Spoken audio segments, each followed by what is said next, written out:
But so basically the general gist is you open standard, and you get a Twilight pretty early. You do get my Zealot's a little bit late, but generally you get a Zealot Stalker a little bit faster. You go Zealot and then you go Stalker. So my timing's a little bit off this game, but you go Twilight. So your biggest things to look at with this game when you're going the DT drop, according to pros, you don't get these gases. You got to know when to take these gases and when to get your, because you want to be getting 4 gates. It's an Archon drop. You don't even send the DTs, and you're not even trying to do damage with the DTs. You're just doing the Archon drop. So what happens here is, you're just going for the Archon drop. Don't even think about the DTs. Don't say, I wonder if I send in 2 DTs. Because, like, yeah, maybe they get damage to them, but the Archons can do just as much damage, and they're more guaranteed damage, right? Because if you have DTs, you're not sure, and then maybe you lose a bunch of DTs, and you have to make more DTs.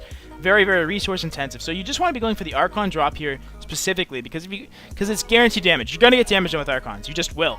And if they're on only lanes, you might even just be able to warp in and just win, just with 2 Archons, if they were droning too hard. But, okay, so the biggest things you got to remember when you're doing this build is it goes Gate, Twilight, Stalker, Zealot. You cut your Mothership Core. You don't make your Mothership Core until after... You don't make your Mothership Core until after the 4 gates and the dark and all your tech has gone down. Now, keep in mind, when you're doing this build, something very important to know is that it is a bit susceptible to massling all in. So if you are scared of massling all in, maybe try to worry about your walls. Maybe do it on maps like this where Ling all-ins aren't that common, right? And you can kind of hold anyway. But in maps like Galactic, you can get all in. Frost, you can get all in. But for generally speaking, it's pretty good. But you just gotta be careful with your wall because you're not gonna have a Mothership Core. You're just gonna have a Stalker and a Zealot. And it is a bit susceptible to massling all-ins from what I experienced. So I think maybe a good wall, though. If you wall, the way you wall on Galactic can save you, I think.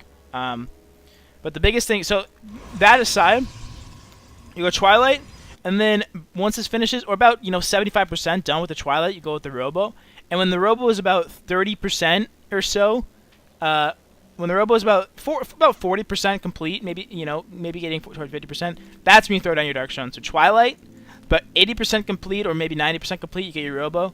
And then about 40, 45, 50% complete of your Robo, you get your Dark Shrine, or whenever you have it. And then after you get the Dark Shrine, that's when you get your double gas. That's your big remember. That's how I do this build. Is it goes Twilight, Robo, Dark Shrine before you even get your gases. Once you get your gases, that's when you throw down both your gases, and then after the gases comes your 3 gateways.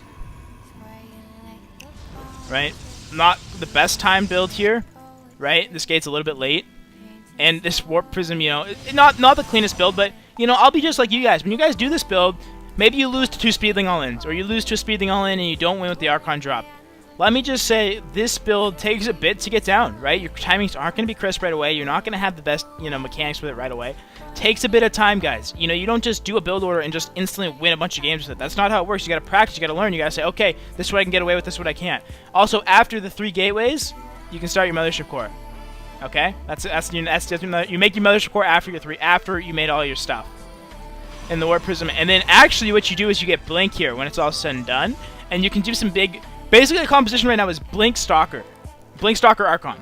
So you have a lot of Blink Stalkers, you may have some Sentry, some Immortals, and then some Archons, and you can hit these really big timings when you're able to, and you're also able to warp in. You can go up to 4 Archons, 5 Archons if they're on all the lanes, and you have a lot of Stalkers, a lot of Archons, and you're able to go and push across the map a lot of times. The thing is, though, you got to remember these Archons might force out a lot of Roaches, so maybe Disruptors, but you don't really need Disruptors. Just Stalkers. You're going Blink. You're not making Glaive. You're not making Charge. You're making Blink. Although there is a Charge build you can do, but this is the Blink one anyway. It's really, really cool. So that's basically it. Right, my timings could have been better. The Warp Prism could have been a little bit quicker. See, this is really, really good for me, right? Because, look, we look at it, and see, he does have Spores in each base. So I would have got nothing done. I would have thrown things away. I mean, I guess he scouts, right?